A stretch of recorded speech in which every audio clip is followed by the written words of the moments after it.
Hi everyone, in this video we're going to be talking about visual noise in design.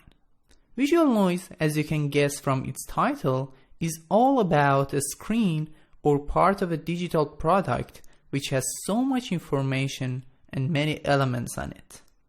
When you're designing an app or a website, you need to pay attention to details a lot, because by the end of the day, we want to design a screen which is user-friendly and easy to walk through.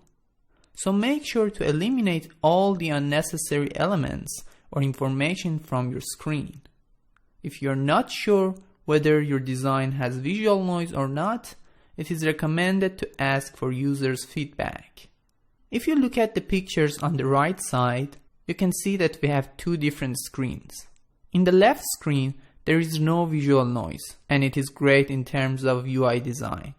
On the other hand, in the right screen, there is too much visual noise. As you can see, there are so many texts at the top, and then some items which could be videos or photos, then again some videos, and after that some stories. And you can recognize that there is not enough white space between those elements. Thank you so much for watching this video. I will see you in the next video.